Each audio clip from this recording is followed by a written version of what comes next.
Hey guys! So awesome to see you all. Morning. Music, how are we? Welcome back to another Rebellious Business Network, and I can tell you right from the off, there are no children here today. I've changed the childcare days because it just was getting a little bit out of hand. So that is really, really cool. No disclaimers needed on that front. And yeah, we've got a really, really exciting session planned for you today. Welcome, Dan. So awesome to have you here. Awesome to be here. We have a couple of new faces. Just want to basically run through a couple of little things before we crack on. Firstly, for anyone that doesn't know who I am, my name's Cordelia, and I started out as, well, I was a nurse with 3 children and started out in e-commerce in 2016 and then moved over to affiliate marketing, which is where I met Dan. I was actually one of his clients, and then we became very good friends, traveled the world together, etc., doing lots of business fun stuff. And now I work as a coach, helping entrepreneurs and experts with their businesses to help them get to a place consistently rolling over 5 to 10K in sales. And so that being said, well, what happened with the Rebellious Business Network is I launched this off the back of COVID-19 because I was like, all of the networking events have been cancelled. Well, I've been running webinars for the last 2.5 years for an education company. So I thought, well, to be honest, I might as well just use those skills to help bring people together. So this was created to support service-based expert entrepreneurs through COVID by keeping us connected and also bringing some value to the table so that you can not only meet some awesome new people each week, jump on some one-to-ones, maybe find some clients, but also learn something valuable along the way as well. So this is week 6. That means we've been on lockdown in the UK for 6 weeks because we started on lockdown week 1. So it's actually been keeping me busy, and I appreciate you all for that. Okay, so firstly, we have a little change this week. The 40-second showcase that has been where we've got like all of you guys introduction at the beginning of who you are, what your business is, how you can connect with you, etc. There's a little change into how this works, just so that we can make sure we're jam-packing these sessions with as much value as possible. So what I would love you guys to do is in the chat box, if you could pop a message in there, letting everybody know who you are, what your name is, which it will say above your message anyway, but you know, what your business is, what you do, who you help, and how people can connect with you. Other thing is that I'm launching the Facebook group this week. We've been in a LinkedIn group, and I'm going to be honest, I was excited about having a LinkedIn group. I thought it would be great. I know a lot of us are trying to master LinkedIn at the moment, but the issue is that you cannot, Hells, can I just give you co-host just whilst, I know you're popping in and out, but that would be amazing. Oh, thank you. We cannot do much in that LinkedIn group. You can't post a video that's longer than 10 minutes. You can't pin a post to the top. None of you get notified if I put a video in there for you guys, and it's just a bit limited. So we're going to move over to Facebook and have the network community over on Facebook. I'm going to drop the link in the chat a little later on. If you guys all jump in that group, we're going to have 1 day a week, but to start off with, just whenever you get round to it, we're going to have 1 day a week in that group where you can showcase your business. You can shoot a video.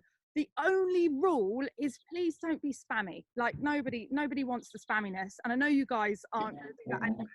But like, it would just be awesome, like to just shoot a video explaining what you do, who you help and whatever. And also allowing people to reach out to you for a one-to-one or a connection or whatever it is that your setup is, how you communicate with people. So that would be awesome if we can do that. And then we can have a 1 day a week promo thing. The other thing is that Facebook group is going to turn into a vault full of, it's going to have all the call recordings in it. It's going to have any content that I make for you guys in it, any extra trainings and that kind of thing. It's all going to be jam-packed in that group. So jump inside. I feel like I only want to give access to the group for people that have joined a live networking call. This may change, but at the moment, just to keep it like really, really awesome, let's keep it closed for now. But I'm expecting that it's going to grow. It already is. We've got the most participants on the call that we've had so far, which is absolutely epic. And I'm assuming that a lot of that is down to the fact that we have the amazing Dan Holloway here to share with us some serious value. Let me just get rid of that. Sorry. Dan is an absolute legend. He's come from a background of corporate software sales and then started his first company in September 2016. And within 12 months, he'd scaled to over $50,000 per month. And then went on 15 months of world traveling, causing carnage around the world, whilst dabbling in other businesses from his laptop and coffee shops, co-working spaces, etc., all online. And then in 2019, he started putting a lot more focus into supporting other people building successful businesses. He's massively helped me. In January 2020, he launched a beta for a new $5,000 product to help people succeed online under his main company, Scrap the 9 to 5, and has sold 14 of them in 3 weeks through a very soft launch into his online community. And for the last 3 months, Dan's been working closely with those 14 people, and he's now going to share a lot of the lessons. I'm so excited. He's going to share a lot of the lessons that he's learned from that and the 3.5 years prior around what to focus on if you want to start acquiring clients online in your own business on autopilot.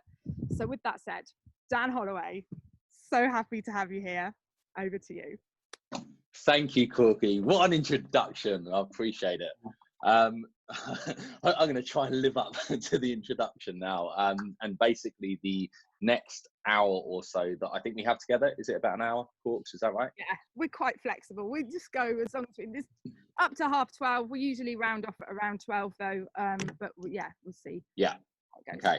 I'm going to try and cram in as much as possible, as quickly as possible. So it's going to be moving fast. And I think, Corks, the replay is available for everyone afterwards, I'm assuming. So anything that we, miss or go through too quickly, don't worry, everyone. We can, you can check the replay and we can re-go through things again. So that being said, my intention here is, I know we have a lot of different people from a lot of different backgrounds and a lot of different businesses. So I want to keep this as relevant as possible for everyone. And I understand from speaking to Cordelia before that one of the main challenges that a lot of us have at the moment in, the difficult times that we're all living in is customer acquisition, right? How to acquire clients successfully and ideally without trading time for money to do that. Okay, so what I'm going to talk about in the next hour or so is exactly how to use online systems, what sort of strategies to implement, and how to do that effectively so that you're connecting with the right customers at the right time in the right way so that you can acquire the type of people that you want to have in your business online. All right. So with that being said, I'm going to start first of all by talking about what it is, or what I see as some of the biggest mistakes that people make when they first start online. Now, I want to stress as I'm going through this, I know for a lot of you, some of what I go through to kind of set the foundations might come across as teaching you to suck eggs. And I just want to be clear that I'm going to blitz through a few foundations. Bear with me if you're like, yeah, I know this, I've been in business for a while. I get the principles here. That's cool. I just want to make sure that we're all kind of at the same place and starting this conversation from, the same foundations, if you like. So customer avatar.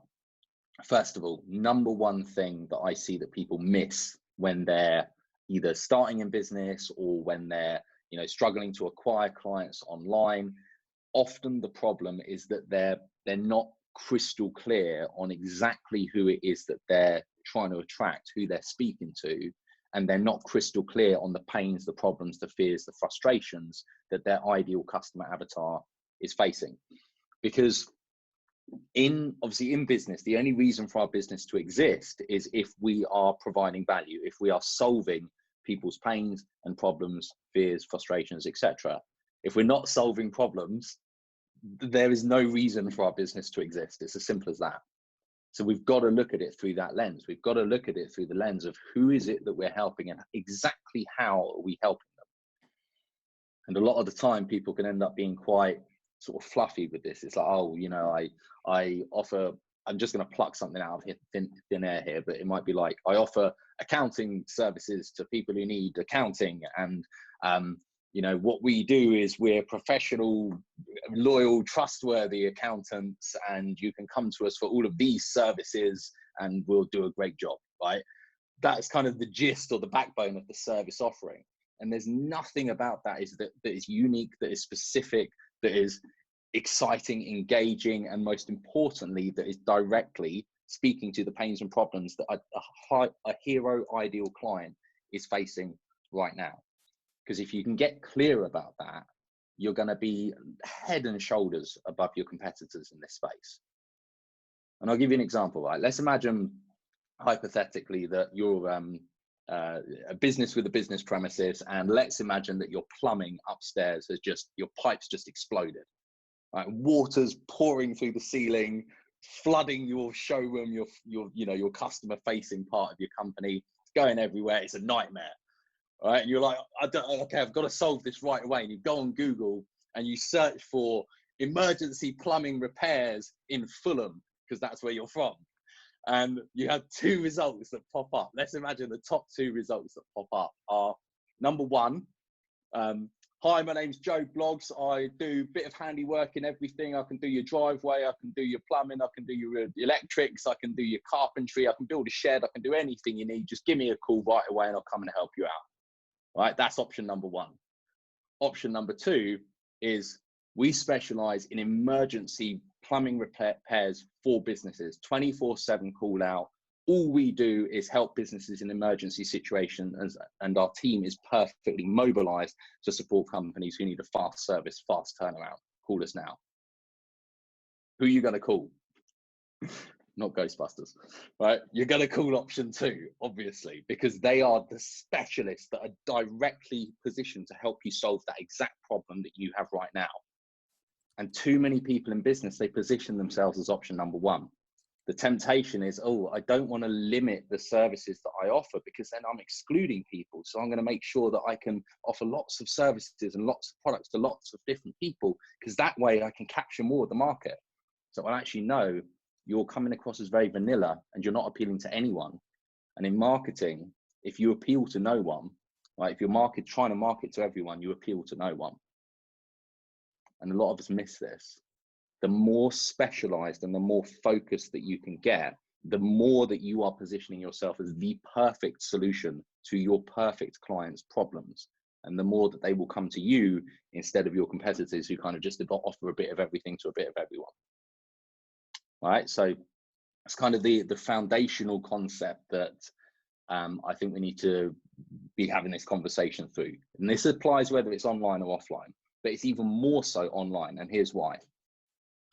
When you're building a business online, when you're marketing online, you are up against the world and you are targeting the world. You have the flexibility to reach everyone, right? 5 billion odd people online. I don't know the exact number. I think it's about that. So you have the ability to target and get in front of up to 5 billion people. Now, because of that, it means that the kind of adverts that people are used to seeing online now, with the capabilities of targeting very specific audiences and demographics through Facebook and Google, and as the AI on these platforms is getting more and more and more advanced, you can get more and more specific to exactly who you want to target. For example, Facebook, you could target married women who are due to have a baby in 3 months and have been married for less than 2 years and are in this exact age demographic, in this exact geographic location, and are interested in this person, this person, this person, or this person, and on and on and on. You can get that specific. And so because of that, if you're vanilla in an online environment, when other businesses are hyper targeting their ideal customer, you're just going to fade into the background like that. Like, people are used to seeing messages nowadays that are more relevant to them, more specific to them. So have you ever had that experience where you go to buy something online, like a pair of shoes or something, and then every website you go on, the shoes follow you around the internet, right? That's remarketing. And that's just the online world that we're in right now. And so we've got to recognize that it's more important to be super focused online than it even is offline, because you can be super focused, and so other businesses leverage that. All right. So First things first is if you're clear about your customer avatar, and a good exercise to do here is to really sit down and look at your existing customers, if you have some, and then pick like, what is it about the top 3 to 5, right? Pick top 3 to 5 customers that your perfect customers. What exactly is it about them that makes them perfect for you and your business? Why are they perfect? And it's not just the demographics. It's not just they're this age and from this place and have this interest or whatever. It's more than that. It's about, what are their values? You know, how do they show up when as a client to you? What are their expectations of you? And most importantly, what are the pains and problems that you are solving for them? And this is probably what's going to make them the perfect customer for you. Because if you've ever had that experience where, you know, closing a deal was just so effortless because it was such a no-brainer for them, they were like, obviously they're going to do business with you, and it's just completely effortless. The reason that is because they are perceiving that you are the perfect solution to their problem. It's not even a consideration. It's like, of course I'm going to go with these guys. They can clearly help me solve what it is I want to solve, and therefore it's a very easy decision for someone to make. If you can get in front of more people like that, how much more successful is your business going to be? Okay, so it starts with understanding our customer. So what we're doing as an exercise, and Corks, I'll share a avatar worksheet with you after this. If you're able to distribute it, that'd be awesome. But if you can spend some time really getting in their world, really understanding what's going on for them, what they're struggling with, what they're dealing with right now, and the way that might look would be something like, so imagine that your ideal customer is, I'll tell you what, let's pick an example. Anyone on the call, right? If you have an example already of either an ideal customer or type of customer that you would like to have in your business, or even just, you know, what industry are you in, and we can just make up an example on the spot. Raise your hand if you'd like to volunteer. Okay, I saw Anat, first of all, Hector Brown. Cool. How you doing? Good. How you doing? I'm good, thank you. So my business is I'm teaching adults who don't have music background how to teach preschool children my music program. Got it. So I'm teaching the adults. And so my avatar is a woman in her 30s. She runs a preschool. She's married. She has no children. And she is super focused on the value that she brings to her preschool, because there's so many other preschools. So she wants to be the best preschool for the kids to come to. So she wants to add a good music program, but she's not making that much money, so she doesn't want to hire a teacher. She has to hire a teacher, but she doesn't want to hire a teacher. So instead, she's going to save money by doing my program, because she's going to learn how to do it herself. Got it. Okay, perfect. So first things first, in the current world that we're all in right now, COVID-19, how does that environment impact what you offer to that preschool teacher? Well, there's less children. There's definitely less children because more kids are staying home. So what I've had to do is kind of expand and go, okay, well, this is for homeschool children as well. So I've kind of gone, okay, not as many preschools. She's not getting as much money. But there's the children that are at home, their parents are going to want to teach them music too. So this is where I kind of went, less kids are in the preschool. So I kind of, yeah. So from what you're saying, are you targeting the preschool teachers, but then also thinking about now targeting the parents with the kids at home as a different market? Yeah, see, like originally it was just preschools, preschools. That was it, right? And then when the COVID happened, I was like, oh, okay, so now I've got to rearrange that. So my avatar, I haven't worked on the avatar for the homeschool kids. I've only worked on the avatar for the preschool teacher, and then started working on my business to launch it. So I kind of went, let's just go with it, and then I'll start an avatar, and maybe I'll do two ads, one for preschools and one for homeschool children. Yeah, I mean, you're definitely right with that one, because it's two different markets with two different pains and problems, two different approaches. And essentially, if we were to take the parents side of things as an example for now, when we're doing this avatar exercise, a lot of the time it can be tempting to kind of limit the exercise to our business and what is relevant for our business. Right. But what we really need to do is we need to look at, if we were them right now, right, and you open your eyes in the morning at 6:30 or whatever, open your eyes in the morning, you're them. What's the first thing that runs through their head? What's the things that keep them up at night when their head hits the pillow when they go to sleep? What is it that they're dealing with throughout the day? What does the day look like? You know, what's their reality like? What's their world like? And then where is it that you come into their world and their life to help make things a little bit better? By, in this case, you know, helping them teach their kids music. Right?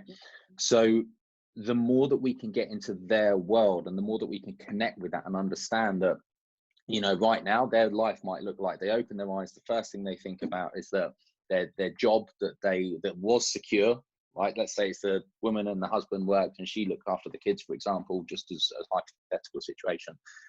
Let's say that he's been put on furlough and they've had their income reduced to $2.5 grand, because he was a high earner, but now he's not earning that, and he's on the base $2.5 grand, which means they're barely even covering their bills. Okay. And she's worried about, if this goes on for much longer, the mortgage is paused right now, and it's paused for another 4 months, but then the mortgage company is going to want a payment again, and they're going to struggle to pay it. So they've got this looming thing that's coming on the horizon. That being said, she's concerned because she's homeschooling the kids, but she's not a teacher and she's never done this before, and she wants to be sure that she's creating a solid future for the two most important people in her life.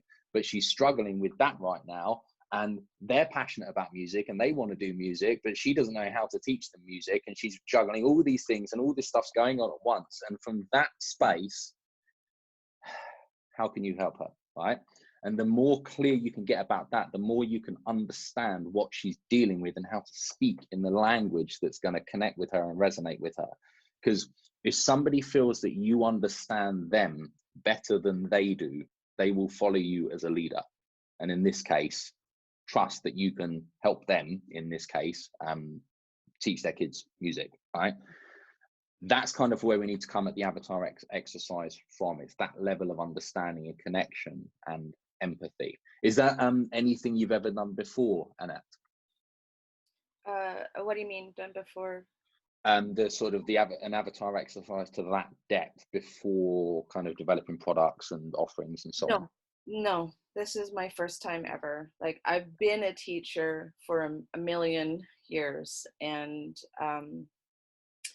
what I noticed is when I do teach in preschools, the teachers wind up learning my program. And here at the school, like I live in a third world country right now, and so I get paid nothing.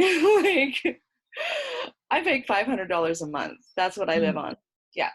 So, but they wanted to keep giving me more schools. And I'm just like, I can't. It's not my energy. I can't. Like, I'm not that kind of person that can work that much. Yeah. When I saw that the teachers were learning it, I was like, well, why don't I just teach the teachers? And then, they can do my job, because I don't want to do this anymore. I'm tired. I'm really tired, and I don't want to be around walking little viruses all day long either. They keep making me sick. So that's kind of how it came. And I know that, like, I know that I can teach my program, because my program is super simple. And there's not really that many programs for preschool children. This is where, my brain goes to, is there's not many programs for preschool children. And you have to cart your children to the preschool if there's one. if there's a music program in your area. And usually the music programs in your area, they're not specific to actually teaching music. They're just singing songs with a little bit of movement, right? Where what I've done is I've set up a program that if you start your child at 3 and you do the program for 2 years, at the age of 5, they are well on their way to beginning to understand music to the point where they could start an instrument at 5. But I also have a second level once I get this off the ground. I know my brain has gone into high gear, but once I get this level off the ground, within a year, I'll be putting up the next level. And the next level is giving them the tools they need to actually play an instrument so that when they turn 6 or 7, they can just launch into an instrument, and that teacher who's teaching that instrument doesn't have to teach them all these basics, because most teachers hate teaching this part. This is my profession. My profession is teaching this part. So with all of that in mind, that's a great overview, by the way. So with all of that in mind, what would you say is the single biggest limitation that you see in other people who teach this kind of stuff, or other courses or whatever? The limitation in other courses, they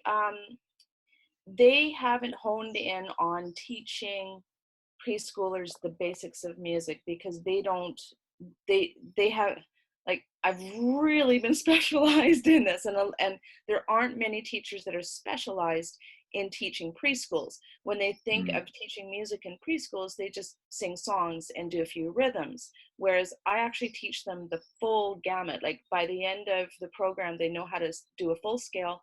They know how to make their own rhythms, and they can clap every rhythm that I've given them, right? Okay. So why would you say, from the parents' point of view, why is it important to them that their kid can do a full gamut? And again, this isn't my world. I don't know the language, so apologies. Because they didn't get to keep going in their music, right? Because most people don't. Most people just, I mean, I was very lucky. I was not going to call myself a prodigy, but I started at the age of 3, started actually playing an instrument at the age of 3. So there's not many people that have my brain. So most people start when they're like, 6 or 7, right? And then when they get to about 10, they kind of, that was fun and all, but I'd rather do soccer. and then especially when they're teenagers is a lot where they all drop off too, because then boys come into the equation and, everything else. But then when they get into their 30s, they go, I wish I had kept doing it. Okay. So let's stay with the kids, right? Young kids. Yeah. Okay. Stay with the kids. So now the parent. Sorry, I go off. The parent now has this little bumpkin, and they're like, well, I want them to do what I didn't get to do. I want them to do music, and if I can get them started in music at the age of 3, like I did, their brain is going to be wired for music much differently. And by the time they become a teenager, they're actually going to be serious about music, because they started so young and their brain is just wired for music. You hit on something for just a second there, and then you went off again. So the key thing, and I just want to highlight this, is you mentioned about that their kids would be able to start on music like you did, right? But the parents, I think you started going down the thread of the parents didn't get to do that themselves, and maybe would have loved to do that, but they didn't follow the process properly. What you want to connect with is that emotion, that feeling. So for them, what is that sense of, what is it about that kind of grates at them? What is it about that makes them feel, I wish I had done things differently when I was younger? Because it's that emotion that you're going to connect with, to the point where they can understand that you are the solution for their kids not feeling that same feeling that they feel. Because one of the most important things about getting into somebody's reality is that we want to talk from our reality, right? Because you're the expert at what you do, and it's a lot of the time through our communication, we're talking from our perspective as the expert. We kind of go down all that side of things, but in their reality, they're not there, they're where they are, and you have to communicate with them in the way that they can connect with and relate to. For example, so many of my students and my clients feel that they would have loved to have been able to commit to music from a much younger age and have it as a something that they pursued as a passion for their whole lives. And I hear so many people say that if they could go back and do things differently, they would have had their parents make sure that they were schooled from the word go properly, because things would have turned out differently, right? That might be a thread that you can go into to connect with someone. So they're like, that's so right. I really wish that I did have that differently, because I've never pursued my passions. I've always gone and done other things that I like, soccer, right? You know, I've always gone and done other things because I didn't have that foundation. If only I had that foundation, things would have been different. That's an emotional thread that means something to them. It hits something in there. Does that make sense? That does. Yes. Thank you. Yes. That is awesome. You're welcome. Thank you.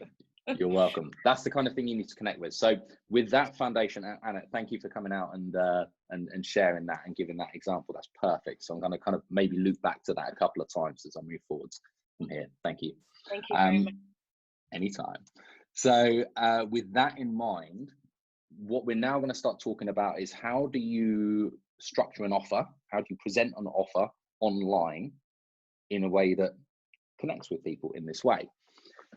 And another big mistake that I see a lot of the time is that people, it's easy to overcomplicate things, or try and overcomplicate things when we're starting out. And whenever I launch anything in any business, I always use a strategy called MVP, minimum viable product. And there's a book called The Lean Startup by Eric Ries, which I read back when I first started in business, and it's always stuck with me. And it talks about how you want to establish as quickly as possible the demand for what it is that you're offering, i.e., are you actually solving the pains and problems that people want solved? Are you solving something that people need to have solved? And you also need to establish whether people will buy the solution that you're offering in the way you're presenting it. Okay, so the message. So, for example, what we just talked about with Anna there was, if you identify that an emotional thread to connect with is that feeling of parents who wish they could have committed more as a kid to, you know, pursuing a passion of music, but they didn't because they didn't have that foundation, it meant that they went through life never truly, you know, connected with that passion, right? If that was a thread you're going down, you need to very quickly test whether that is something that the market resonates with. Because otherwise, like, you know, we've had this conversation with Anna now, but at the moment, this is just theory. We don't know, really.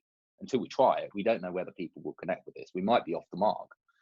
And so MVP strategy is where you're essentially selling the idea of what it is that you're offering in the message that is trying to connect with the pains and problems, and seeing if people respond to that. So I'll give you a couple of examples.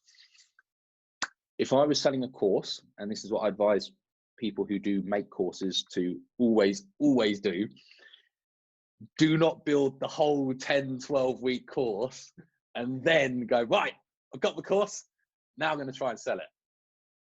Because what happens is you do the entire thing, you try and sell it, like doesn't connect with the market, then eventually maybe you get it right, and then you realize that the entire course is positioned incorrectly. I've got to now redo the whole course to connect with the market that I've just established wants to buy the course.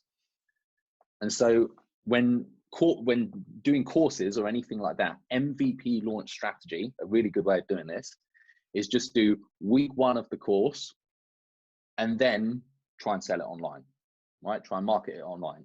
And when you find an ad that converts the course and you start selling the course, you can drip feed the course on a week-by-week basis and build the course as you go once you've figured out who it is that is going to buy that course and connect with. You will save yourself 12 times more time than doing a 12-week course and then selling it. And I ran through this exact strategy just 2 weeks ago with somebody in our community. She's called Sophie Slosserczyk. Her surname I always struggle to say because she's married to Christoph, who is Polish, and that's his surname, and she's English, and now she's got a surname and I can't say it. But we did exactly this, and she had the idea of a course about 3 weeks ago, and she was saying, you know, I'm thinking I could probably get this done and launched by the end of May. And I was like, all right, what would it take to get this launched in 1 week? And she was like, impossible, it can't be done. And I was like, okay, here's how you do it. MVP launch strategy. She made 1 week of the course, and we got the whole thing live on her site, on her domain, and she's now in the process of starting to figure out who she's going to connect with. Whole thing was live in under a week, including affiliate IDs, affiliate plugin, so that she could have affiliates selling her course and all the, the sales funnel, WooCommerce for payments. I'll touch on that in a minute. But that's kind of like the speed of getting things up and running that you can do if you're using MVP launch strategy.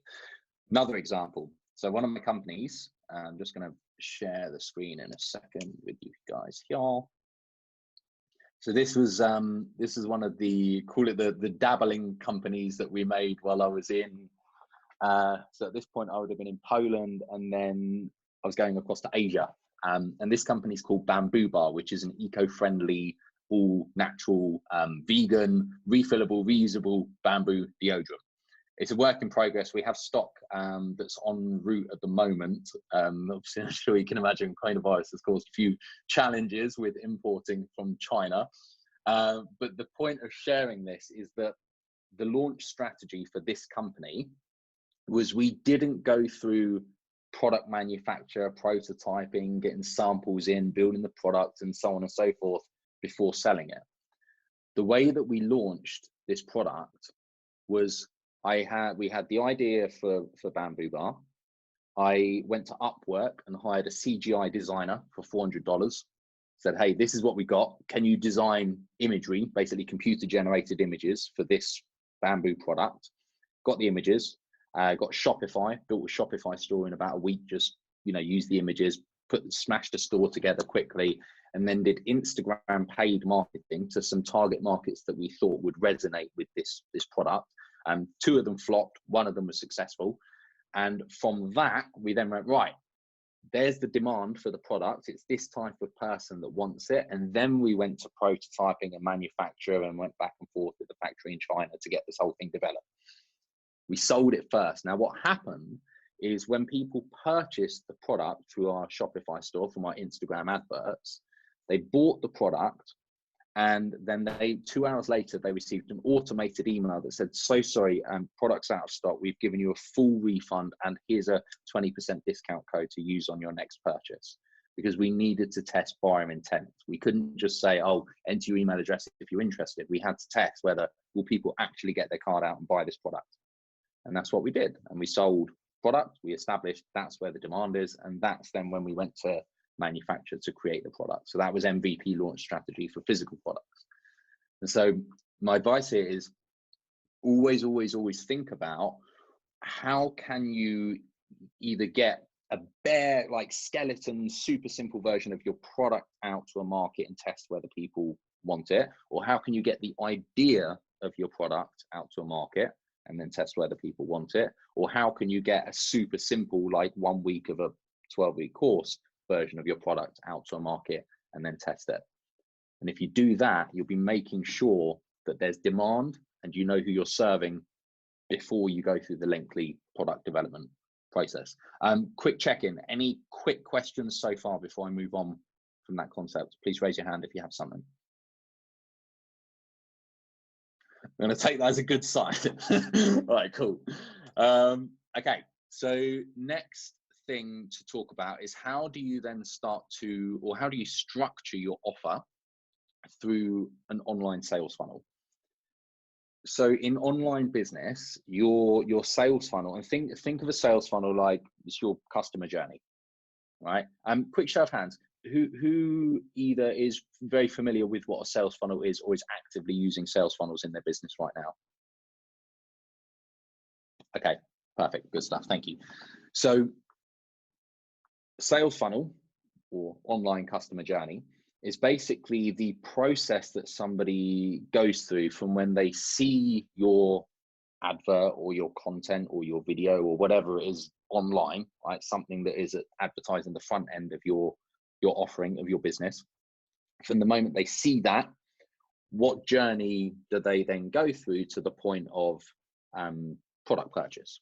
Okay, so a typical sales funnel, and I'm going to make sure that I don't overcomplicate this, so bear with me here. Okay, here's what I'm going to do. Right, I'm just going to share with you. So this is more complicated than it needs to be. I'm just going to quickly simplify this. So let's say you have and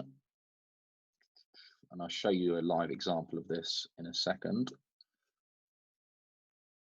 In fact, let's even make it simpler. I'm just going to use first 10K webinar and product. Okay. So a typical sales funnel might be advert. So you have an advert online. Let's say it's a Google search ad, pay-per-click. So when you go on Google and you type whatever, you know, you get the little adverts that appear on the right and at the top. That'll be a Google search ad. And that would then go to a landing page. And I'll walk you through one of mine in a minute so you can actually see this in action. That would then go to a thank you page. And they might then automatically be opted into your, oh, what have I just done there? There I am. They might then automatically be opted into your email list. And you might also have, say, in fact, I'm even going to get rid of the webinar for now. We don't need to overcomplicate it. And then you may offer them your product. Now, here's what happens. Most business owners, especially when they first start out online, the way that they would structure their, let's call it their sales funnel or their offer, might be they have an advert for their product, and then when people click the advert, they go to a page that says, here's all the great features and benefits about my product, and buy my product now, right? And that's in super simple terms what basically is happening. They're like, here's an advert for the product. They go to a page, sells the product, and then they're trying to sell the product on the page. That's kind of like if you were, I don't know, dating, going on a first date, and then being like, hey, right, let me tell you all the things about myself that are really good. I'm this type of person. I'm really, you know, I'm a good listener. I'm da-da-da-da-da-da. Now marry me. Clearly, that's not going to work in dating. And that's also not going to work in business. Yet most businesses will approach their business in this way. They're asking people for a commitment before they've really given any kind of value or built any kind of relationship and any kind of trust. So a core standard successful sales funnel as just a backbone, what it essentially is doing, it is getting a piece of content, a valuable piece of content or advert or video or whatever, in front of somebody who has a very specific pain and problem that advert is aiming to solve. Okay, and the purpose is that it has to deliver value that genuinely helps somebody understand or start solving that pain or problem. And then what happens is when they opt in to a landing page, right, which has helped them start either solving or beginning to solve or seeing how they can solve this pain and problem, or given them a few ideas or epiphanies, generally helped them in this area, you're then asking for their name and email address in order to continue delivering value and continue helping them with more resources and information that will help them solve this particular pain and problem. And this is why, and this is again something that a lot of us miss when we start, and I did firsthand. I missed this when I started, but we see these as different, basically isolated parts of this process, and they're not. It's one journey. And the reason that understanding your customer avatar is so damn important is that the pains and problems that you're solving and the pillars of your messaging, which I won't go into now, but it's basically like, you know, how your business positions itself and what it stands by and so on and so forth. But the pains and problems that you're solving are the same throughout your funnel. And so everything that you communicate as people opt into your email list and they receive ongoing email content, everything that you communicate has to continue to be about solving this particular problem. So that when you eventually make an offer to a product, you've already established that you have serious value to help to give to this person, and they've already received serious value, and they're like, these guys are awesome, And now they're asking me to buy a, you know, product that I can clearly see is going to help, because I've already got so much value from them beforehand. This is a no-brainer. Of course I'm going to buy this. You know, that's the point that you want to get someone to. And that comes from being crystal clear about who you're helping, crystal clear about what it is they need, and delivering that to them. The more dialed in you are with that, the more that people will get to an offer and be like, take my money, please, because they know that you can help them. All right. Again, quick check-in. Is this concept making sense? Don't worry about the technical side just yet. I'll show you that. Yeah. Cool. All right. Awesome. So let me show you this in action. So here is a landing page. In fact, I'll tell you what, I'll show you this from YouTube. So I tend to do YouTube marketing. So I'm the guy that when you go to watch videos on YouTube, my video will pop up in front of the video that you're trying to watch, and then it says the 5, 4, 3, 2, 1 skip ad button in the bottom right. The point is that I want to get that video directly in front of the right sort of people, and very quickly I'm establishing that, you know, I'm here to solve a particular problem for them, and then people are watching for the right reasons because they know that I can help them. So they might see a video, for example.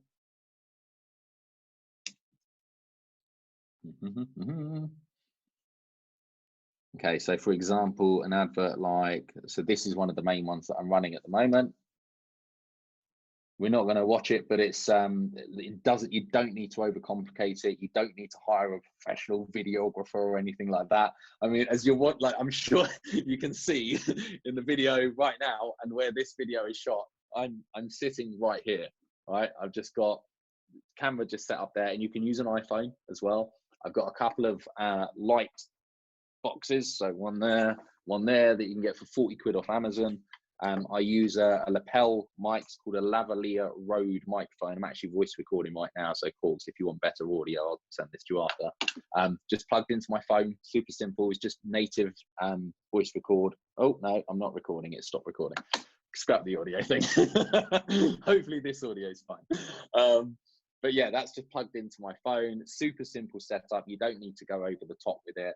And from there, all I'm doing in this video is aiming to deliver value. Right? I'm aiming to connect emotionally with people's pains and problems, help them understand how they can start solving those pains and problems, give them a potential solution to those pains and problems, and then offer them to click to learn more and get more valuable free resources that will help them with that pain and problem. Then what happens is when they see this as an actual ad on YouTube, there's a button that appears here. Don't worry about that yet, but they click the button, and they would then go through to this landing page. Now, there's lots of landing page building tools online. I use one called Convertri, that's convertri.com. Cordelia might have a link for you actually that she can send you if you did want to look at Convertri. There's other ones that I've used like Lead Pages, there's ClickFunnels as well that you might have heard of, but the point is that they're all very simple drag and drop landing page builders. And the purpose of the landing page is very simply to people who have watched the video know that they're here to receive a workshop series that will explain how to build a business online and protect their income.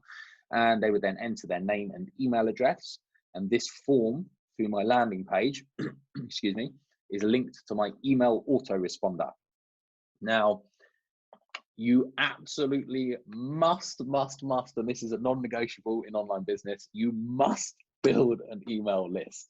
You must be building an audience that you own, right?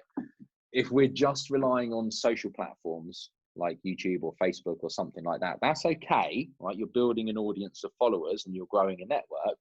But the point is that the platform controls your audience. And if you do something on your channel by accident that YouTube or Google decides, yeah, we don't like that, and they shut your channel down, which can happen from time to time. It's happened to several people I know. It's happened to one of mine and Cordelia's mentor, Stuart Ross, a long time ago. He lost 100 million views in an audience of like, I think it was like 500K subscribers or something, gone. And so it's super important to make sure that you're building an audience that you own. Your email list you will own, okay? Typical tool that we all recommend to use when you get started is something called Aweber. aweber.com. Again, Cordelia, I'm sure we'll have links that she can share with you if you wanted to get started with Aweber. It's very easy to link this little form here to Aweber. It's called an integration. It's just automated. And what it means is when somebody enters their name and email address, they get signed up to your email list in Aweber. And in Aweber, you would just build an automated sequence of emails to send out. So you pre-write the emails and they're set up in a sequence called a campaign. Danny, I see you on the call. Is it all right, mate, if I just log into your Aweber? I know you sent me the details. Is that cool? Yeah, nice one. Thanks, buddy. Appreciate you. Might already be logged in, actually. So I use something now. I don't use Aweber anymore. I use something called Infusionsoft. That's if you start dealing with bigger volumes. Then don't do it. Don't do it. You don't. I'm not going to go there. Right. I think I know your password. Oh, yes. There we go. So super simple to do. All you're basically doing in Aweber is you create what's called a campaign. I'm just going to go into your.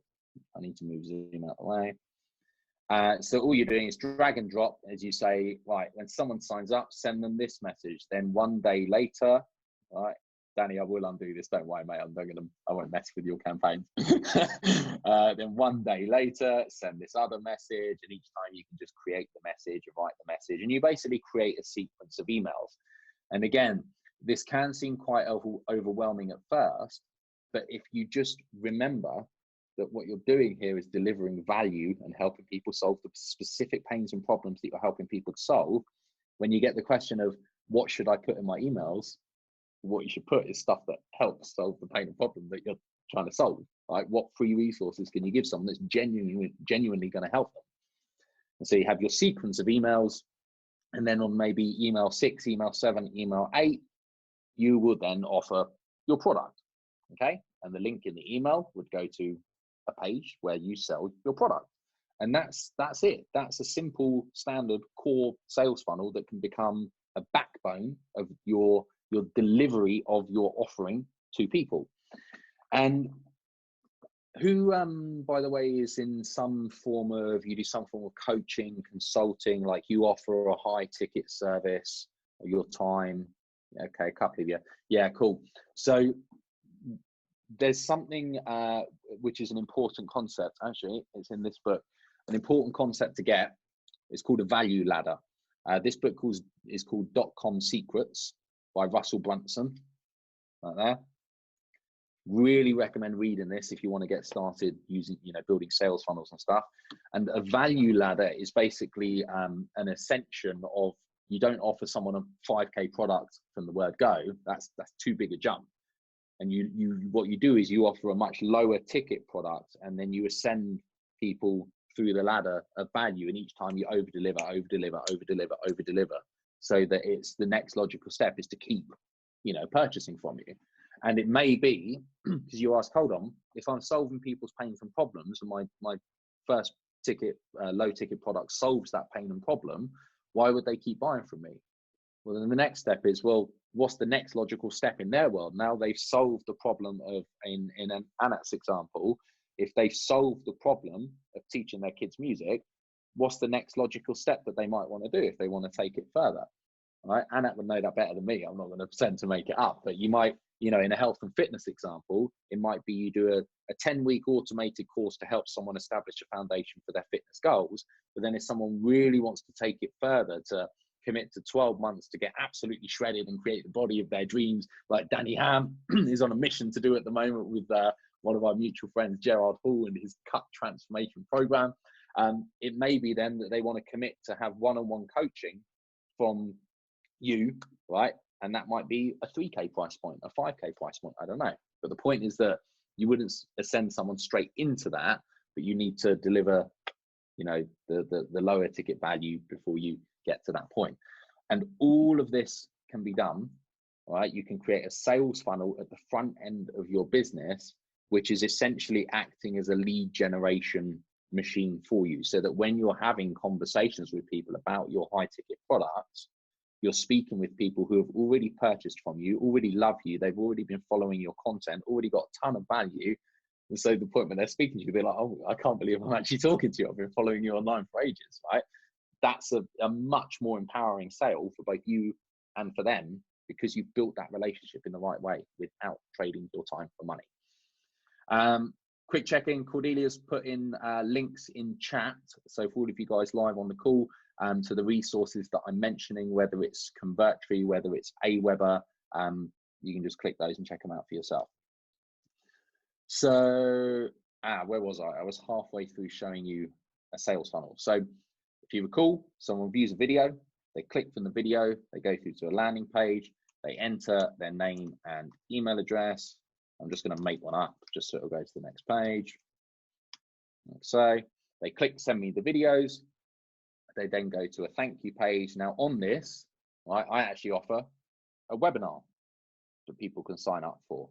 You might just say, thanks so much, check your email inbox, your first resource is on its way to you right now. Or you might say, hey, you know, I'm going to email you the videos that I promised you, but right now here's something else that can really help you with the particular pain and problem that you're experiencing. Again, whatever it is, it's just got to be through the lens of helping them solve the pain and problem that you're here to help them solve. Okay. All that happens then is they're on my email list and they just automatically receive the first email. So if I was using this software, they would subscribe, and then I'd have, you know, the first email would be due to send out as soon as somebody subscribes to the list. That's automatic. And in that email, giving them resources, offering them value, and just building a relationship over time. And it might well be, again, and I'm just throwing ideas out for you guys. So, you know, depending on your business and your market, you can maybe apply some of these, all of these, none of these. But you may decide, well, I'm going to provide value for 7 days, and then I'm not actually going to sell a product. I'm just going to offer them a link to book into my calendar to schedule a call, because I want to schedule calls with people who are pre-qualified, who actually understand what I'm about. They've been through some resources I've sent them. They've kind of educated themselves on how I can help them, and they've already got value. Then I'm going to speak with them about whatever it is that I offer. Right, so that could be your email sequence. Offer a call booking. The point is, there's no right or wrong way to do it. You've just got to think of how is it that you can automate the delivery of your offering in a way that helps people, and then what is the end goal that you want at the end of this sequence. Right, if it's getting a call with you, fantastic. So okay, so with all of that in mind, where was I going to go next? Value. Yes, right. So with all of that in mind, if you have got a foundation in place, a simple sales funnel, and you've kept in mind MVP launch strategy, so you thought, how can I test, right, that I'm targeting the right market with the right products and so on and so forth. The next stage then is you've got to get crystal clear about your numbers. And this is especially important if you are thinking of doing paid marketing, because a lot of people will start with paid marketing on a platform like Google PPC, Google Search, and they'll bid on keywords. So say you're a dentist, you might bid on keywords of people searching for dentists in your local area, right? Someone goes to Google, they type the keyword, you want your advert to appear for your dentistry, your dentist practice. And they're not clear on exactly what they can afford to spend to acquire a customer. This is the key figure that you have to know before you start marketing. You've got to know, what can I afford to spend to acquire a customer? Because if you don't know that number, you might as well just be slinging money into a bottomless bucket and just hoping something comes from it. Don't do that. That's not good. So what I tend to use, again, my whole thing is don't overcomplicate things, but I just tend to make a simple spreadsheet. As you can see, I love spreadsheets. I tend to make a simple spreadsheet where I reverse engineer the numbers. So I've just smashed together a quick example specifically for this call. Here we go. So this example, just move Zoom out the way. There we are. So this example is based on a value ladder of a product, a 197 price point product, then £1,000 price point product, and then a £5,000 price point product. And again, this will be dependent on your business model. It'll be relevant to you. But I want to just demonstrate an example of how this might look. Now, if you were asking the question of, say I have a 5K price point product and I want to sell one of them, right? If I sold one of them, if I reverse engineer my value ladder, what would that look like in terms of the number of leads that I'd have to generate? Now, typical conversions for these kind of price points in more specialized industries.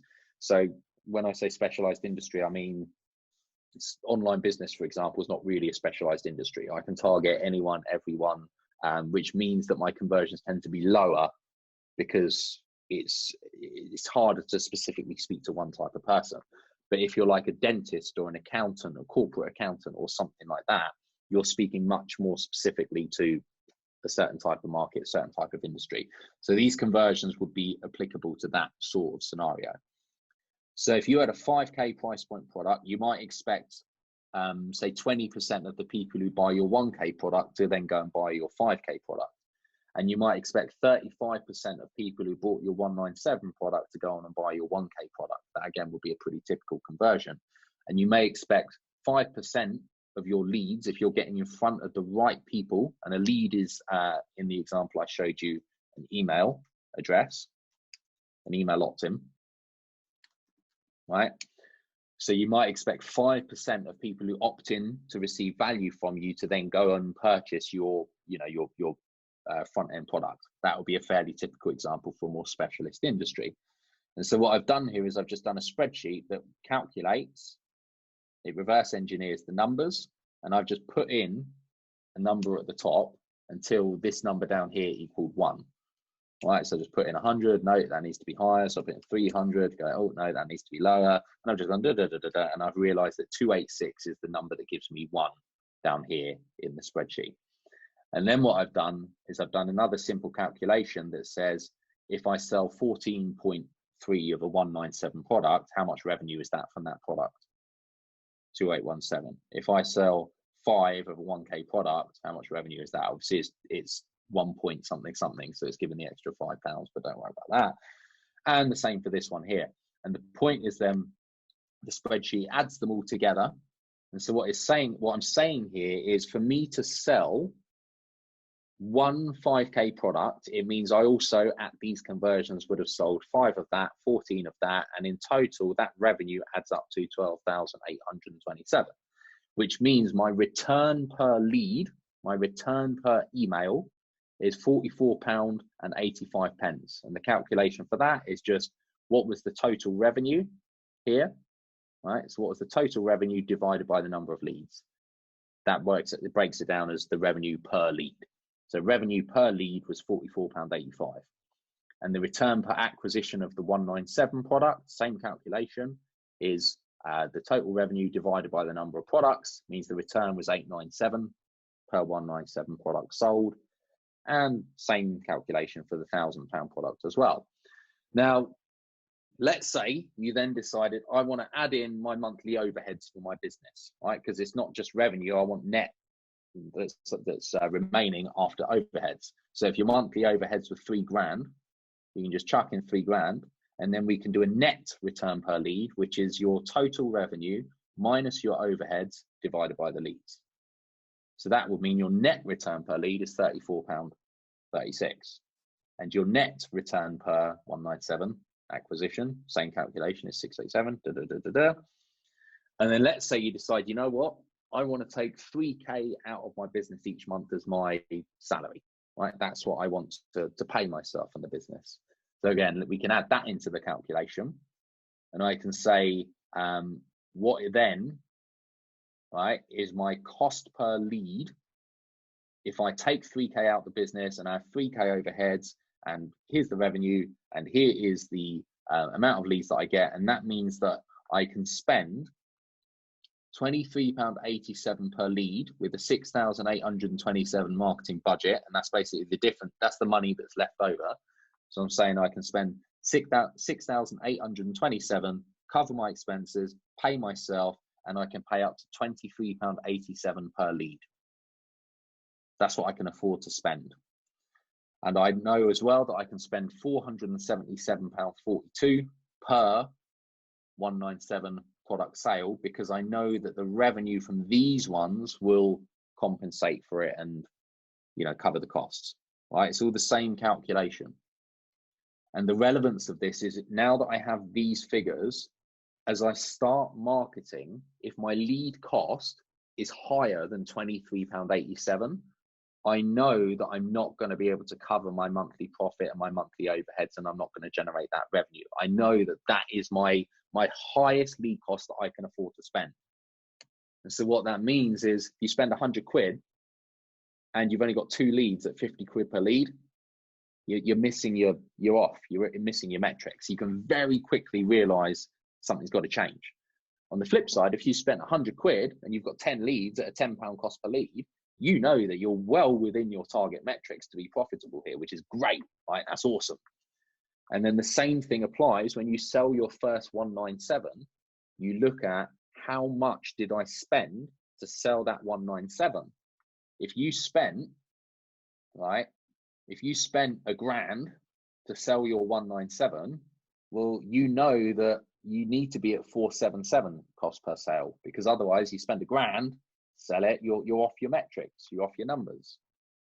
And knowing that, being clear about that figure, means straight away you don't need to just throw down 5 to 10k and just kind of hope that you make some money back and then go, oh, I didn't actually return anything. That's unfortunate. Or yeah, you've just burnt 10k. Like, don't do that. You know, but very quickly you can see, am I off, am I on, within your first £1,000, $1,000 spent.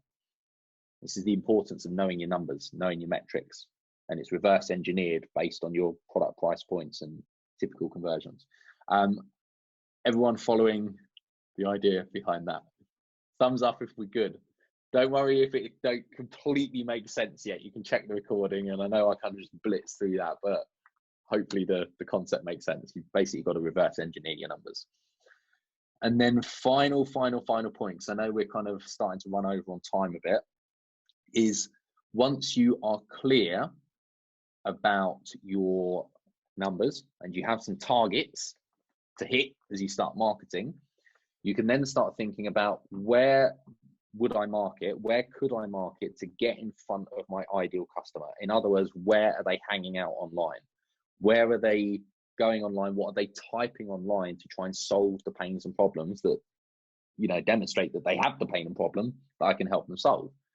So for example, you know, like the plumbing example that I gave earlier, if you were a plumbing company, then you're going to clearly target keywords like plumbing repairs, business plumbing repairs, emergency plumbing repairs, find a plumber in such and such, find a plumber for businesses in da-da-da-da. And so I want to show you a couple of really handy tools, not this, that's Trello, a couple of really handy tools to help with your keyword research. And again, you've got to get in the mindset of, if I was my customer and I had this problem and I'm sitting down right now in front of my laptop and my hands touch my keyboard and I'm here to solve my problem, what would I do? And you go through that journey as if you were them. Type what they would type on Google. Read the articles that come up. Think, if they then learn what they've learned from the article, what would they type now? And each of those touch points is a point that you can get in front of them by targeting those keywords in Google paid advertising. So for example, I'll tell you what, let's use Anna's example. So if I was a parent and I was searching for teaching music to my children, right? They type that. 10 tips to make teaching music to children more effective. Well, straight away, they're probably going to go ahead and read that article. Before I click that, I just want to show you this tool here. It's really awesome. It's called Keywords Everywhere. And it's $10 for 100,000 credits. And 100,000 credits will last you probably about 6 months. So it's $10 for, it might as well be free. Okay, it's nothing. And what happens is, whenever you search a keyword phrase, Keywords Everywhere will tell you the search volume, right? So this particular phrase, nobody's searching this phrase, but what it then does is it tells me related keywords on the right-hand side that people are searching. So teaching music resources, how to teach music in primary schools, lesson plans for primary school teachers. That might be a bit broad. You probably want something more like teaching music resources, 480 people a month. Okay, so this is giving you an idea of what people are actually typing. And all of these for Anat are touch points that she could, if she was doing a little advert, a paid advert, just at a very small daily budget in front of that keyword, and she could attract a few parents, and she's offering a product through her sales funnel at 197, and she's done her numbers and she knows what she can afford to spend on that lead. You know, she can spend 20, 30, 40 quid and just test whether, you know, whether she starts generating leads for that keyword. Really, really comparatively very cheap to test whether there's demand on that keyword for what she's offering. Okay, so let's imagine again that your avatar, they've typed this, they then look at 10 tips to make teaching music to children more effective.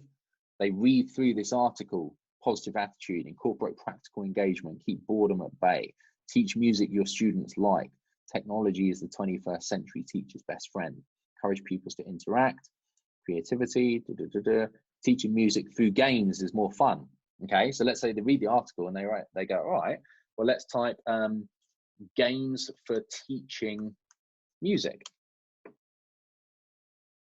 Okay, again, no searches for that, but music games for kids, 2,900 searches per month. If I was to click that one and actually do that search, right, here's 10 music games for kids. So Anat, for example, could do, she could do a simple landing page built in her landing page builder. Maybe it's Convertry. I'm just going to show you it firsthand. Let's say I was then doing, let me just pick, I'll pick the page that I showed you here. So it's a drag and drop builder. All right, so it's super simple. You just basically go, oh, I want an image. We'll put an image there, and you just pick an image and select, and there's an image, and you can drag it around and move it around, and you go, okay, I want text somewhere, and you drag text, and you write what you want. And you go, music for kids, et cetera, just drag that, put that down there. You get the point, right? So it's really easy to just move and drag and drop and put things where you want them, and then you end up creating the page like this. And let's say the page was saying, okay, I'll give you an idea. So let's say she's targeting balloon bounce as a keyword, 1,000 searches a month. And let's say her ad says, before your kids play balloon bounce, check out these top resources to help teach your kids music.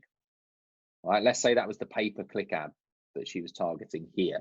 And then let's say that ad goes through to her landing page where she's put time into building writing a well thought out article that really helps parents understand some of the key principles that they need to get into their teaching for kids. And then at the bottom, it says, hey, if you want more of my guidance and advice, I do have a free 7-part email series where I outline each of the key steps that you need to consider day by day as you're teaching your kids music, right? Something like that. And then they opt in to receive that email sequence, and then that goes into your email autoresponder, and that's written a sequence with 7 emails to help them, you know, teach their kids music.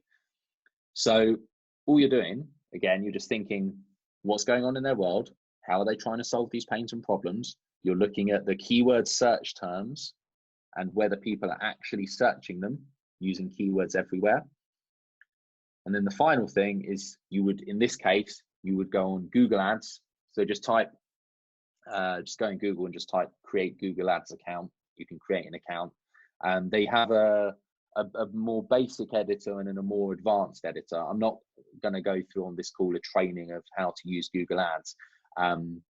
Cordelia may have a few resources, but if not, there's going to be free training online that will give you a basic overview. So just search YouTube for like how to launch a Google Ads campaign, and it will show you that. And also Google's support reps can help you for paid search ads for traditional businesses. They're pretty good at showing you how to start a campaign and target certain keywords and so on and so forth. I know this looks quite overwhelming and daunting. This is the more advanced dashboard. Don't freak out, it's fine. But the principle is, if you then start targeting through Google Ads, those particular keywords that you've researched with landing pages that you've built that go to an email list to provide value, and then at the end you have an offer for your product and you know your numbers, then you're very quickly perfectly placed to start developing and testing and optimizing a sales funnel that converts because it helps people solve their problems.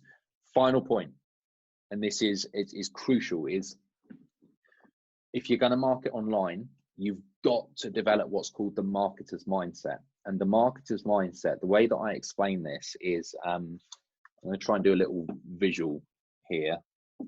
Last little thing call, so it'll take about 2 minutes, then I'm done. Hey, I'm loving it. There is no rush. You take your time, my love. And I'm sure we'll do a Q&A shortly as well, because I think that it'd be great to see if anyone's got questions. So guys, be prepared for that. If you've got any questions for Dan, we're going to be coming around to you in a few minutes. Awesome. Thank you very much. So I'm just going to AirPlay this to the iPad. Screen mirroring. MacBook Pro. Cool. So you should see a whiteboard. Fingers crossed. Cool. All right. So the marketer's mindset. If you imagine a dartboard. Well, this is a really bad dartboard, but you get the concept. I've seen you draw worse. I think it's quite good, actually. Thank you. Thanks very much. There's the bullseye. So let's imagine in the bullseye, you're paying £1 and getting £3 back in return, right? So you run your numbers, and let's say you're paying £10 a lead and you're returning £30 a lead. If you hit the bullseye, you get it spot on, right? Now, if you throw 10 darts at the board, so you spend 10 quid, dart 1 misses, dart 2, these are going to be really bad darts, but right, dart 1 misses, dart 2 misses, dart 3 misses, dart 4, you kind of just hit there, but you spend a quid and you return 30p. You get another one where you spend a quid and you return 50p. You miss again. You hit the bullseye once. Boom. You spent a quid, you return 3 quid.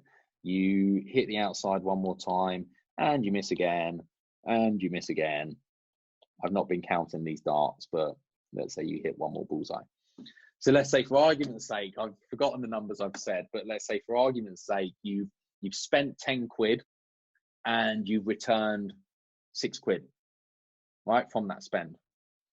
Or let's say you spent 1,000 quid and you've returned 600 quid from that spend. Now, question, who would say that that has been a failure? Put your hand up. You spent £1,000, you've returned 600 quid. Who would say that's a failure? Hand up. Okay. Who would say that that's a success? Hand up. Okay, so pretty mixed bag. So the marketer's mindset, oh, wrong share. I need to share the whiteboard. So the marketer's mindset, and this is so important, is you've got to realize that anytime you spend in paid marketing online, you are investing in learning what works. So I've spent £1,000, I've returned 600 quid, but what I've learned is exactly what works.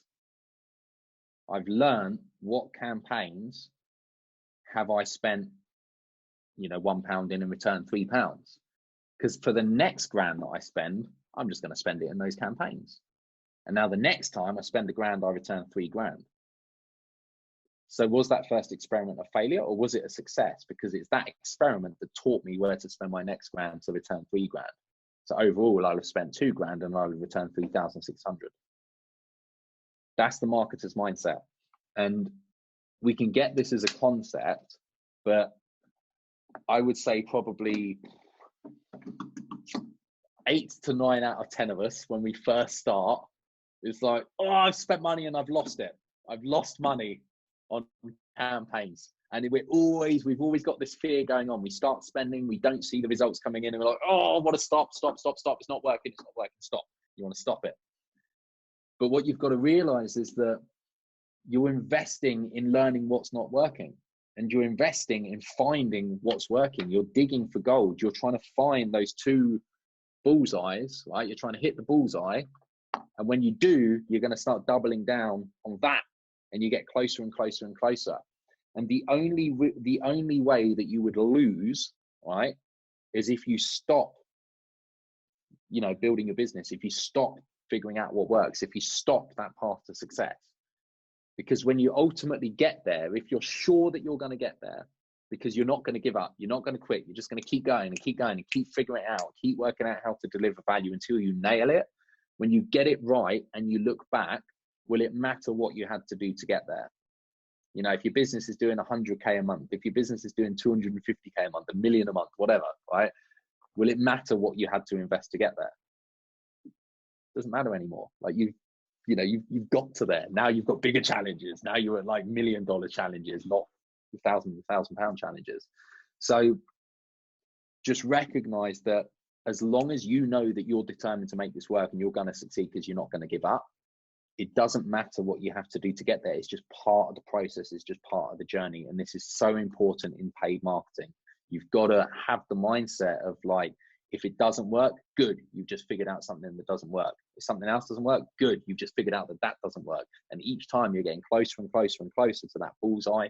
Once you get the bullseye, you just double down, you just double down, you just double down, you scale, scale, scale, scale. All right, so final thing I'll say on that. Hopefully that makes sense. Any questions in the 10 minutes or so that we have till the top of the hour? Please just unmute and ask if you have something.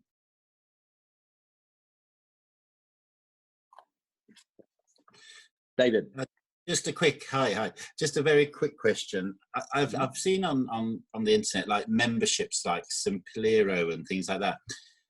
What's your opinion about using an all-in-one sort of site that does all these funnels and everything else versus doing a sort of, what I'm understanding from you is having lots of different packages that are not so much integrated? I'd just be interested in your views. Yeah, really good question. And so there is two paths that you can go down. Number one is, let's say, the ClickFunnels path, where everything is integrated, all the emails and everything's through the same place. And that really does serve a purpose. And it's a good way to kind of just, get started and not have to learn multiple systems. Gives you quick traction. Now, the downside with it is that it's not open source and you don't own the platform. So open source, without getting too technical because it's not important, but what it basically means is that you can add on and plug in and grow out stuff as you improve over time. With something like ClickFunnels or with a course creation software like Kajabi, for example, they own it and they control what you can and can't do. I've used both paths. I used Kajabi myself a while ago. I now do my own stuff through WordPress LMS. It's called LearnDash for course creation. Basically, each person's going to have a different consideration as to which is right for them, but the main consideration is the one that you don't own that does it all. They own it, and it may cause limitations down the line as you end up trying to build out more complex stuff if you go down that route. But the limitation to the open source version, where you're building it yourself, is it takes longer to learn. It's a little bit more techy, but you have flexibility to just scale much easier in the future. So that's what you went up. Thank you. I don't know if there's other questions for other people, but the only other question, niche. Mm-hmm. How do you actually? I understand the avatar. What about the niche? How do you actually? A quick. How do you decide your niche? Then what's your? No, that's all good, mate. What's your market? Care. Cool, perfect. So within, let's say, do you have existing customers? You're in business at the moment? Yeah, we provide home care, but what we're saying, we want to help other people to do that service, because at the moment, high quality home care. So we've got an outstanding company already, but we're at this point now. It's working really well. How can we support other people to become managers and run their own companies? That's what we'd like to do. Got it. So out of the customers that you have at the moment, people who are managers and running their own company and they're providing care, who would you say is the best customer that you have? Like, first one that comes to mind, ideal customer. We're at the very start. The ideal customer is the person with compassion, passionate, and the values that really you want in care. That's the ideal customer for us, somebody who believes in high quality care. Got it. Okay. What would be a really, really powerful exercise to consider sort of as you begin honing in on, you know, who it is that you want to attract, and as you start attracting some people, paying attention to what are the characteristics, as you say, the values is going to be really important, but what are the characteristics that define this ideal customer? Now, I'll give you a specific example of this thought process rather than, because I'd kind of just be making it up for care at the moment. I wouldn't know how that's going to pan out, but an example would be a marketing agency. So most marketing agencies, they offer marketing services to businesses, cross niche. Some of them will, you know, be a bit more specific about what they offer. So they'll be like, oh, we do YouTube, you know, marketing, or we do Facebook marketing for businesses. And companies that are super specific are the ones that tend to have by far the most success. Now, the example that springs to mind is me and Cordelia are in a mastermind with another company, and there's a client of that mastermind community who they are focused on providing marketing services for dentists. That's what they do. Now, most marketing agencies will be competing, you know, against hundreds of thousands of other companies, to every company under the sun. Everyone's price competing with each other. It's very hard to distinguish what's the added value that you're actually doing, and everyone's fighting for like this lower ticket business.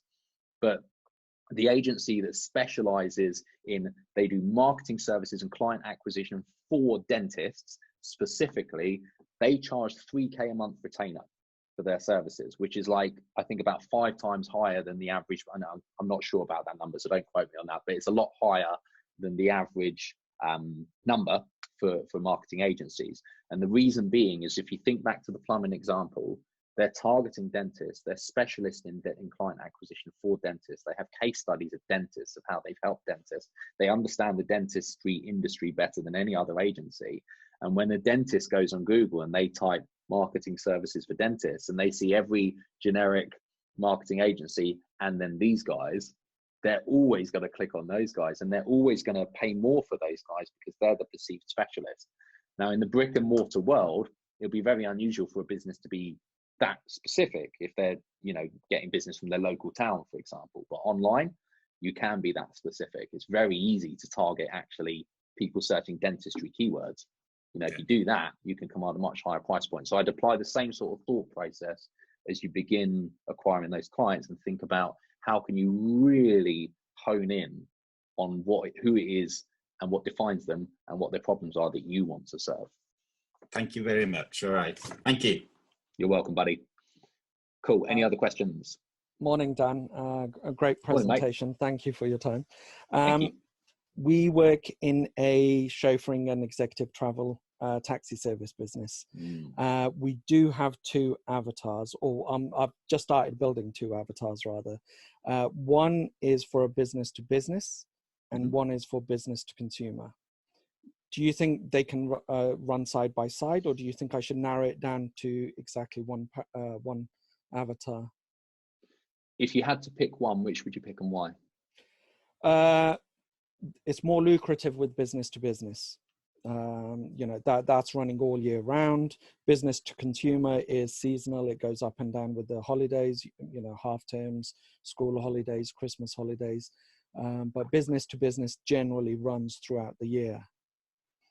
I think I've just answered my own question, haven't I? The reason I asked you that question is one of my close friends, and I was actually doing a lot of the world traveling with him back in 2018. He owns a CGI visualization company where he helps architects, commercial architects, with the visuals for their projects that they do for their business clients. Basically, it's like, you know, when somebody wants a job done, he'll do the renders and the images, and they'll go and present to their client with the images of this is what it will look like. Right? So his company creates those images. We had a very similar conversation, and he was doing interiors and exteriors. Now, the interiors made up approximately half his business and approximately 80% of his revenue. And the exteriors took up approximately the other half of his time in his business and made up about 20% of the revenue. And he's like, we don't really want to not offer exteriors because then we're limiting what we offer, and we don't want to restrict ourselves in the market and be seen that we can't provide to everyone. And I was like, mate, if you spent twice the time just doing interiors, you would be more specialized and you would be generating more than twice the revenue. I can't run the numbers off the top of my head, but you'd be doing more than twice the revenue, and you'd be putting your time, same amount of time to generate that revenue, doing something that you're better at, and you'd be perceived as more of a specialist. Long story short, he made the switch, and his business revenue just doubled over the next year just from no other changes at all. And it was so much easier for him as well, because he was focusing on the clients that he wanted his business to serve, so he could be much more agile to position everything he did to serve those clients. So yeah, great question. Yeah, no, absolutely. I mean, that was running parallel with us. If we shy away from doing the kind of business to consumer, we wouldn't get the business to business leads. But now I can kind of, I can see I can focus that and build that single avatar. Thank you for your time. You're welcome, buddy. All good. Awesome. Right, last question, if anyone's got something. I have a question for you guys, actually, if I can jump in. Thank you so much, Dan. Awesome. If anybody's got another question in a second, please let us know. Right, okay, let me just get my question in front of me, because otherwise it'll come out in gobbledygook. That doesn't sound like you. Come on now. I know, such a goof. Last week, I asked you guys what your biggest business challenge was. And what was so awesome about that is I was able to anonymously share those with Dan. And Dan was able to kind of tailor a little bit what he was bringing today to really suit your guys' needs. And I hope that you'll all stand with me when you say that was just, when I say it was a sort of awesome presentation, Dan. Thank you so much. It brought so much value to the table there. And I hope you're all feeling a little bit more excited about paid ads. I can't tell you how that feels when you've got an ad running and you start getting leads coming into your autoresponder whilst you're sleeping overnight, sales coming in and all that kind of thing. It's so exciting. So I hope it's inspired some of you to get on with some paid ads as well. But I have a question for you, because next week we've also got another very inspiring speaker coming. Similar kind of thread, but talking about how to help you convert more prospects into clients, more followers into prospects, I mean, from your social posts on LinkedIn, Facebook, Instagram, wherever it is that you're posting. And what I wanted to ask you guys just quickly, just because I'm aware that people are going to be dropping off in the next few minutes. But what I wanted to ask you guys is, let me just get it. What results are you currently getting from your social posts? You can send this message to me privately, it will stay anonymous. But what I mean by that is, are you getting a lot of engagement on your posts? Are you getting lots of likes? Are you actually getting phone calls from your posts? Just going to give Caroline, who's coming to join us next week, an overview of what results people are currently getting from organic, not paid strategies, organic strategies from just posting on LinkedIn, Instagram, YouTube, Twitter, wherever it may be that you hang out. And you can send that to me privately by just clicking my name where it says everyone, and the drop down will appear. That would be really, really helpful. And it's going to just be awesome, because she's going to come and help you with your messaging, with the exact wording, your call to actions, like what it is that you need to be putting in your post, to be saying in your post, to attract people to actually pick up the phone, or to book a call with you and arrange a one-to-one. Okay. Any more questions for Dan? We got, I've just spotted Nicholas mentioned in chat, I get engagement but no leads. That's probably an issue with my either not offering or not knowing the best way to engage back to get leads. We could touch on that if you wanted, Nicola. Might need a little bit more context. When you say engagement but no leads, do you mean with your social posts specifically? It was an answer to the question Cordelia asked for next week. So yeah. I'll just I type fast. That's okay, but Dan could still give you his insight on, because Caroline will be able to help you break down the messaging and the wording, but Dan's also an absolute expert at just nailing this as well. So no, I have a bit of a I don't get social, and I do it and stuff people, and then I chat with people, and then that's about as far as it goes. And I don't post enough, because you could spend all day bloody posting and still not get anywhere. So I have this bit of a going on about that. I actually come from a tech background, so most of the stuff you said is very, very familiar to me. That the tech doesn't scare me at all. What I get hooked up on is always, what the bloody hell do you say, and how do you actually then get the whole starting someone to actually pick the phone up with you. And I know it's taking a conversation to DM and then asking them, and then I ask them, well, would you like a copy of my lead magnet? Tumbleweed.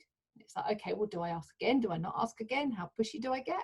I know it's persistent, purposeful, and on point, but it's that whole finding the balance, very tricky. And I'm of the age where my phone documenting my life. So for me, social is actually a very alien thing. Actually being able to well, what the bloody hell do I want to share? And I know it's all stuff that's about me, and I've got content, and there's a whole bunch of stuff I know I need to do, but it's just, there you go, there's some context for you. Got it. Thank you very much. So my personal thoughts on this are, and I just want to kind of clarify that this is not the only way to do things, and there are many different perspectives, and Caroline may share other perspectives as well. If you're leading with a paid marketing strategy and you're building a sales funnel, your objective is to build a sales funnel in your business and optimize that funnel to solve the pains and problems at the front end that you're targeting with your customer avatar. I personally look at social as an extension of that. So, for example, when I create email content in the follow-up or in the funnel, and I recognize certain emails that convert really well, seem to get great engagement, or certain copy in the emails that generates good click-through rates, for example. Because in emails, you've got two key metrics. One is your open rate, and that's your subject line. How catchy is your, attention grabbing or curiosity inspiring is your subject line. And the second is the body, the content of the email. And that's going to largely dictate the click-through rate on whatever it is that you're offering in the email. And when I find something that works in emails, what I would typically use social or do in social posts is share the same kind of email content that I would share in emails on social. But I do it that way because I'm leading with the paid strategy. Because here's the consideration: when you do organic content, whether it's social, whether it's SEO, trying to rank content on Google, you tend to find that it's going to take longer. This is probably more related to SEO than social, but it's going to take longer to determine whether that content and that messaging is actually converting. With paid marketing, I can spend money today, and within 24 hours, I immediately know whether it's converting or not. I've got live feedback instantly. Social is a little harder to determine the feedback because you're building a relationship. But again, I think just to sort of summarize this, I would say it's always got to be through the lens of who is it that you're attracting, the pains and problems that you're looking to solve. And that's the stuff that goes out on social. And I'll tell you one example, just to summarize. This is a personal example. My YouTube channel is somewhere that I've done this really wrong, right? Because my main company, Scrap the 9 to 5, we help people leave unfulfilling corporate careers and start online businesses. And in the current economic climate, the current climate of the world right now, the leading message is to help people protect their income and create security in these uncertain times, right? That's what we do. Now, my YouTube channel, there's so much stuff on there that is not directly relevant to that at all. And that content, like, it's not appealing to the reasons that people are following me in the first place and the pains and problems they're looking to solve. There's a lot of kind of mindset stuff. There's a lot of stuff about spirituality and things that I'm into and I want to talk about, but it's not why they're here.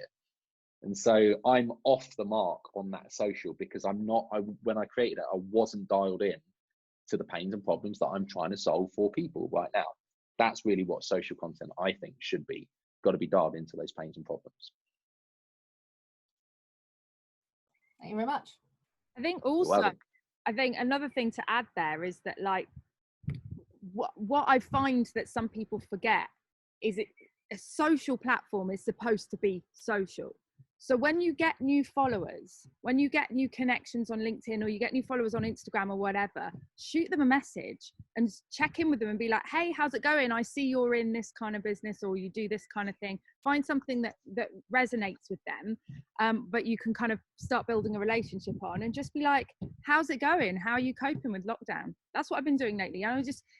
When you get followers on Instagram, for instance, they come and they go quite quickly. So if you start building a relationship with people and actually make that social platform, like, socialize on it with people, and you know, commenting on other people's posts, as well as just a lot of people do that I see is to just pop a post out and then wait for people to come to them without them doing any interaction the other side as well. So try and get as social as you can, and just the more and more you do it, the more interactions you have, the more DMs you get, and the more you get people onto calls, and the more content you make, the easier it's going to become. That was it. And one thing I will say actually is Cordelia is somebody who does the relationship building aspect on social really, really well. Like, she's way better at that than I am. So she's somebody to pay attention to for the relationship building aspect. And she's spot on. You know, you're building a relationship with people on social media, and it's that real authentic relationship and connection that people are going to, in her case, follow her for, right? So keep that in mind as well. That's a big challenge for us as well, because we have people who are engaging in our posts, and they'll engage with a couple, and then they'll kind of fizzle out, and you know, we never see them again. And then we've got a new group that replaces them, and it just seems like a cycle that's going round and round all the time. I would say for you though, Ray, one of the biggest things is just having some serious brand awareness. So they may not be engaging, but as long as you keep posting, and if you start list building, if anybody wants the list building from last week, we dive deep on this last week, and it's in the Facebook group. I've just popped the link into the chat. But like, if you start list building, remember it takes someone 7 to 12 touch points before they buy from you. And that's generally just because they're building trust, they're getting to know you, and then eventually they'll be like, oh, I really need to get a taxi to Heathrow tomorrow. Oh, I know who to call, Ray, he's the man. And it's just because you're building up that brand awareness. So I wouldn't necessarily pay too much attention to engagement for the business that you're in at this stage, because people are very clear on what it is that you do. And it's one of those things that they're going to go to when they need it, but it's not something that they need all the time. So in short, don't give up, just keep posting. And you can also have a look at the posts that you are getting engagement on, and then basically when Dan was talking about the data that he gets from paid ads, well, you're putting posts out and not getting engagement. If you put 5 out and you don't get any engagement, and one that got like 26 comments, then you know that one with 26 comments was powerful. And you can have a look at that and be like, okay, from what I'm posting, which posts are having the most engagement, and then model future posts on those concepts, and just follow that thread, because you're just tightening up and tightening up and tightening up as you continue. Okay, thank you guys. You're welcome. Okay, any more questions? Speak now or forever hold your peace. I love saying that. I don't know why, I'm such a goof. I used to say that at the end of every webinar I ran in the SFN for 2 years, Dan. I always said that at the end. It's like just ingrained in your brain, isn't it? It is. You're so dramatic, Cordelia. Yeah, I'm gonna hold my chocolate piece. Awesome. Well, I reckon that is a wrap. Thank you so much, Dan. Really, really appreciate your time. Dan is so busy at the moment. I can hardly get hold of him. Like, we've had no socializing in the last, like, he's that busy, and he's taken the time out to come here today and share this with us. I'm so appreciative. Thank you so much, Dan. Really, really am. Thank you for having me. Well, it's a pleasure. pleasure's all mine. What I was going to say is next week, as briefly mentioned earlier, we have Caroline Antonia joining us. Caroline is a writer. She's just written her first book. It's amazing. I cannot wait for it to be released. She is an incredible copywriter. She's been a copywriter for some huge organizations, and she just nails it. She knows how to just nail that messaging. She wants to be an entertainer, a presenter. She loves presenting. And so I've said, Caroline, we would love you to come and join us at the RB Network, please. She was like, don't have to ask me twice, I'm coming. So she's really excited about coming next week. Thank you so much for your comments that you've put. I'll be able to see those after the call, and I'll go through and grab those out and give them to Caroline, and she's going to put something together for you guys to help you absolutely nail your social posts by using the right call to action, hitting the pain points, and giving the right kind of value that people need in that moment, right person, right time, that kind of thing. And she's going to be able to really help you with the messaging aspect of that. That's next week. And don't forget to join the Facebook group. I'll email you about the Facebook group or message you on LinkedIn or something. I'll do something that's to remind you. But in there, you're going to be able to shoot a video to showcase your business. Let us know what you do, who you are, who you support. And we're going to be doing that once a week moving forward. But for the next week, just whenever you get round to it, I know that shooting a video, if you're not used to it, can be like just, but seriously, I urge you to get out of your comfort zone and do it, because video is so powerful. And the sooner you start creating videos, the better you'll become, the sooner, the better, all that stuff. But yeah, they're really powerful. So if you could pop your video into Facebook, maybe you'll get some one-to-ones off the back of it. You know, somebody might seriously need a taxi to Heathrow in the next few days. Probably not going to happen, Ray. Really sorry, but soon I'm going to be calling you.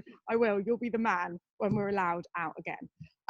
And that being said, that's kind of it. So as per usual, I'm going to whack the music on. Have a wonderful rest of your day, guys. Thanks, Dan. Cheers, guys. Love you. Bye.